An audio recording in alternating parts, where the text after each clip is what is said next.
어린이지구 예배 캠페인 하나된 마음으로 온 마음 다해. 우리가 어디에 있든 우리는 예배자입니다. 하나, 온 마음 다해 준비해요. 구별된 시간 경건한 마음으로 준비해요.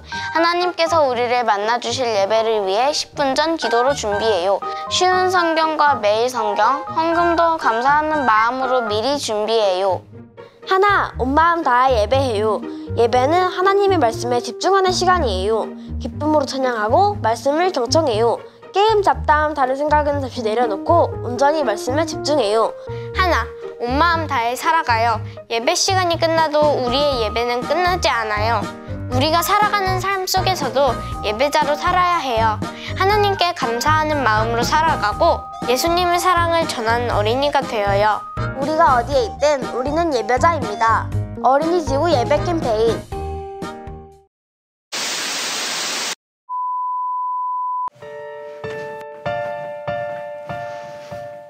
오늘은 주일 렛츠고! 찬양할 때는 두 손을 올리고 기도할 때는 두 손을 모으고 성경을 볼 때는 두 손을 펼치고 우리 다 같이 예배를 드려요. 렛츠고! 우리 함께 예배드리는 친구들을 너무나도 환영하고 축복합니다. 우리 율동하면서 찬양해볼까요? 하나님께서 우리에게 보내신 최고의 선물인 바로 당신이에요. 두 손으로. 하나님께서 우리에게 보내신 최고의 선물인 바로 당신이에요. 축복해요. 축복해요.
주님의 그 사랑, 주님의 그 은혜 다시 한번 기억하면서 생각하면서 우리 진심으로 고백하며 찬양합시다.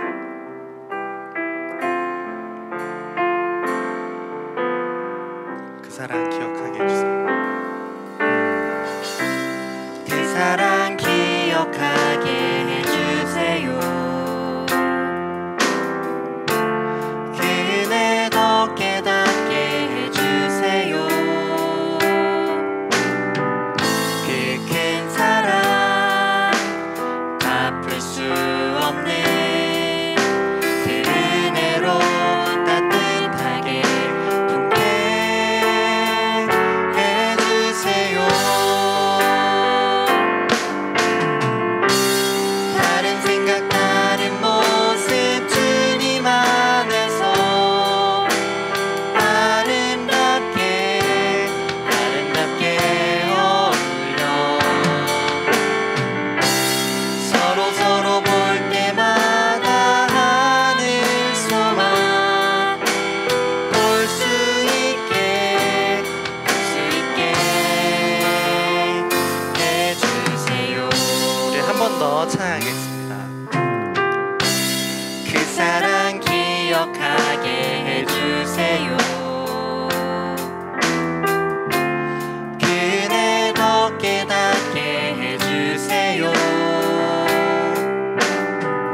그 큰 사랑 갚을 수 없는 그 은혜로 따뜻하게 품게 해주세요. 다른 생각 다른 모습 주님 안에서 아름답게 어울려 서로 볼 때마다 하늘소만 볼 수 있게 해주세요. 다른 생각 다른 주님 안에서 다른 생각 다른 모습 주님 안에서 아름답게 어울려 서로 볼 때마다 하늘소만 볼 수 있게 해주세요. 우리의 왕이신 하나님 감사합니다. 지난 한 주도 주님의 자녀들 주님의 품 안에서 건강하게 지켜주시고 이 시간 온전히 예배할 수 있도록 우리를 인도하여 주시니 감사합니다. 사랑의 하나님, 주님께서 베푸신 그 은혜와 사랑을 기억하며 우리가 이 시간 온전히 주님께 예배드리기 원합니다. 성령 하나님께서 함께하여 주셔서 우리가 예배하는 동안 다른 생각과 다른 잡생각하지 아니하고 온전히 주님만 바라보는 예배 될 수 있도록 함께하여 주시옵소서. 이 시간에도 온전히 주님께서만 홀로 영광 받으실 줄 믿으며 예수님의 이름으로 간절히 기도드렸습니다. 아멘. 오늘 하나님께서 우리에게 주시는 말씀은 이사야 9장 4절에서 7절 말씀입니다. 주께서 미디안을 물리치시던 때처럼 그들이 진 무더운 멍에를 내려주시고 그들의 어깨를 짓누르던 무거운 막대기를 벗겨주시며 주의 백성을 치던 몽둥이를 없애주실 것이다. 군인들이 요란스러운 소리를 내며 신고 다니던 군화와 피로 얼룩진 군복이 모두 땔감이 되어 불에 사라질 것이다. 왜냐하면 우리에게 한 아기가 태어날 것이기 때문이다. 하나님께서 우리에게 아들을 주실 것이다. 그의 어깨 위에 왕권이 주어질 것이다. 그의 이름은 기묘자, 모사, 전능하신 하나님, 영원히 살아계신 아버지, 평화의 왕이시다. 그의 왕권은 점점 커지겠고 평화가 그의 나라에서 영원히 이어진다. 그가 다윗의 보좌와 다윗의 나라에서 다스릴 것이다. 그가 정의와 공평으로 이제부터 영원토록 그 나라를 견고하게 세울 것이다. 만군의 여호와께서 이 일을 이루실 것이다. 왜냐하면 주께서 자기 백성을 뜨겁게 사랑하시기 때문이다. 아멘. 안녕하세요, 친구들. 오늘 빛으로 오신 분이라는 제목으로 오늘 함께 말씀을 나눌 이반석 전도사예요. 우리 친구들, 우리가 살아가는데 필요한 것이 무엇이 있을까요? 우리가 살아가는데 필요한 것. 옷, 음식, 또 우리가 가야 하고 쉬어야 할 집. 그럼 우리는 이것을 뭐라고 할까요? 우리는 의식주라고 말해요. 옷도, 음식도, 또 집도 우리가 살아가는데 반드시 필요한 것이지만 이보다 더 중요한 게 있어요. 이보다 더 중요한 게 뭘까요? 바로 빛이에요, 빛. 빛이 없고 어둠만 있다면 우리가 옷을 입지도 또 벗지도 못하고 또 음식을 요리해서 먹을 수도 없고 우리가 좋아하는 가야 할 그 집도 찾아갈 수 없어요. 하지만 하나님께서 이 세상을 창조하실 때 우리에게 이 빛을 주셨기 때문에 우리는 볼 수 있게 되었어요. 오늘 말씀도 이 빛에 대한 그러한 이야기가 담겨 있어요. 오늘 말씀에 이사야 선지자가 등장해요. 이 선지자는 하나님의 말씀을 듣고 이 잘못을 뉘우치라고 하나님께서 보낸 사람이에요. 하나님은 이사야 선지자를 통해서 이스라엘 백성들에게 하실 그런 말씀이 있었어요. 그것은 하나님의 뜻대로 살지 않고 우상 숭배하는 그 유다가 멸망당할 것이라는 그런 말씀이었어요. 그리고 하나님은 유다 백성들이 기도해도 듣지 않을 것이고 큰 고통을 당해도 구해주지 않을 것이라고 말씀하셨어요. 하지만 하나님께서는 이 불순종한 이스라엘 백성들을 포기하지 않으시고 이 이사야 선지자를 통해 하나님께서 또 다른 빛을 우리에게 주신다고 말씀하셨어요. 그럼 그 빛이 어떤 빛일지 우리 함께 볼까요? 고통을 겪고 있는 사람들에게 어둠은 이제 사라질 것이다. 옛날에는 여호와께서 스불론 땅과 납달리 땅에 고통을 당하도록 내버려 두셨지만 이제는 갈릴리를 영광스럽게 하실 것이다. 어둠 속에서 걷던 백성이 큰 빛을 보았고 죽음의 그림자가 가득한 땅에 사는 사람들 위에는 빛이 비쳤다. 이제 보아라. 하나님께서 자기 백성을 괴롭히고 착취하는 나라를 없애주실 것이다. 친구들, 이때에는 이 아시리아라는 나라가 있었어요. 이 아시리아는 점점 힘이 세졌어요. 그러자 그들은 이스라엘 백성들을 괴롭혔어요. 그래서 이스라엘 백성들은 힘들고 우울했어요.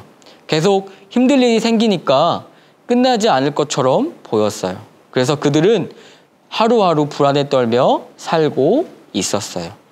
그런 상황 속에서 이사야 선지자는 이 어둠 속에 걷던 백성이 큰 빛을 보았고 또 죽음의 그림자가 가득한 땅에서 사는 사람 위에는 빛이 비출 것이라고 말했어요. 친구들, 그럼 여기서 말하는 그 빛은 무엇일까요? 왜냐하면 우리에게 한 아이가 태어날 것이기 때문이다.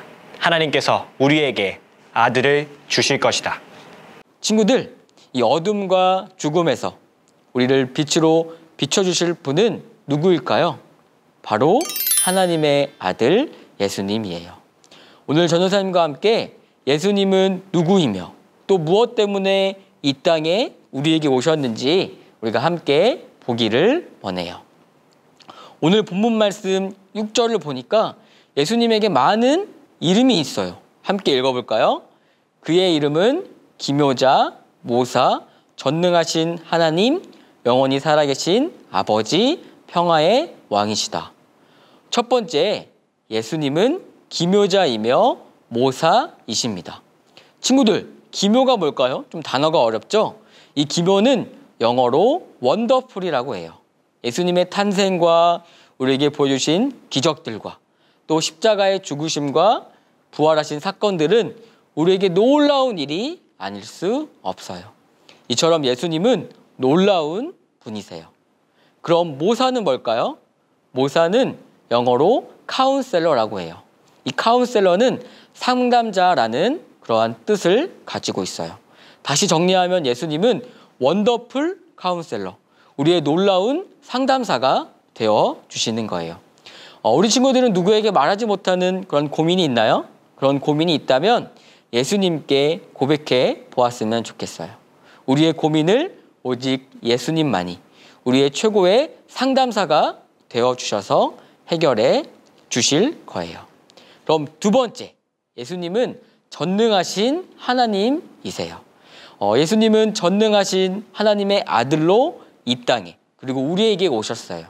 그리고 우리에게 많은 기적들을 보여주셨어요.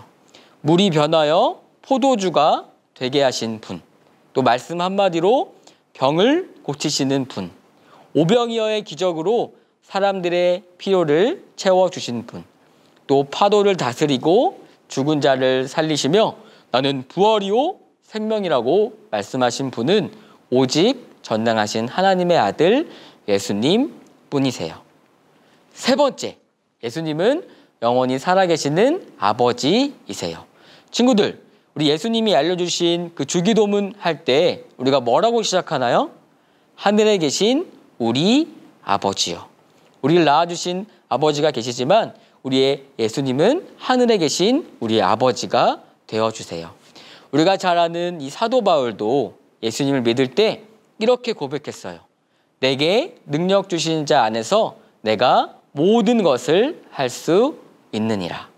그러므로 예수님이 우리의 아버지가 되어주실 때 우리에게 두려움이 사라지고 모든 것을 할 수 있어요. 친구들, 예수님은 나의 아버지가 되어주셔서 나를 도우시고 또 나를 보호해 주시는 분이세요. 그리고 네 번째, 예수님은 평강의 왕이세요. 이 평강의 왕은 평화의 통치자라는 그러한 말이에요. 평화롭게 세상을 다스린다라는 그러한 뜻이에요. 누가복음 2장 14절을 보면 이런 말씀이 있어요. 지극히 높은 곳에는 하나님께 영광이요, 땅에서는 하나님의 은총을 입은 사람들에게 평화로다. 예수님께서 우리 한 사람 한 사람 마음속에 찾아오실 때 우리의 마음에 사랑과 평화가 차고 넘치게 되는 거예요. 이처럼 예수님의 많은 이름의 의미를 살펴보았어요. 그럼 7절 말씀 우리 함께 읽어볼까요?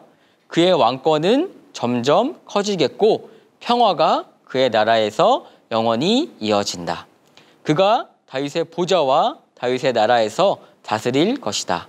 그가 정의와 공평으로 이제부터 영원토록 그 나라를 견고하게 세울 것이다.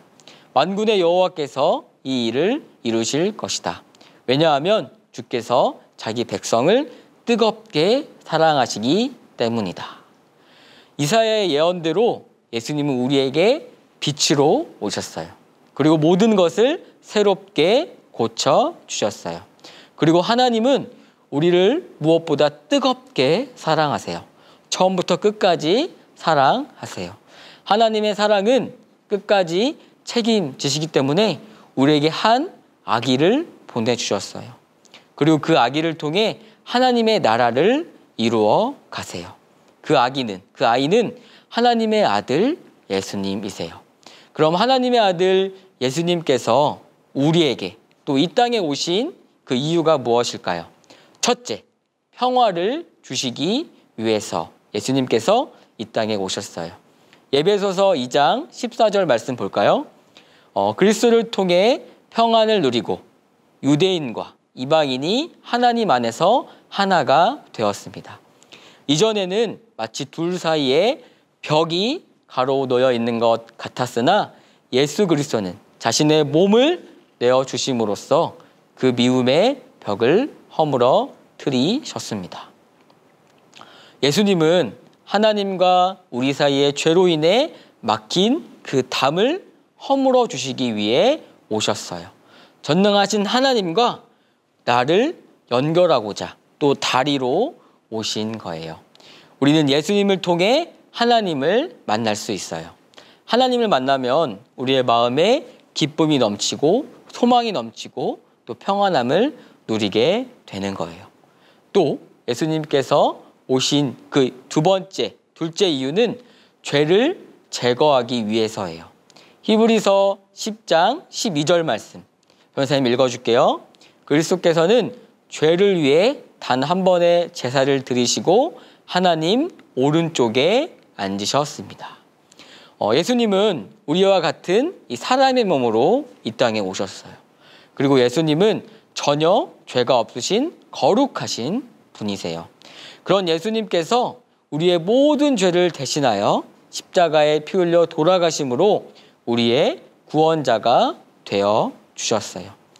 사랑하는 친구들, 우리가 살고 있는 가정도 학교도 하나님께서 다스리시는 하나님의 나라예요. 우리는 그 나라에서 하나님의 백성으로 살아가야 해요.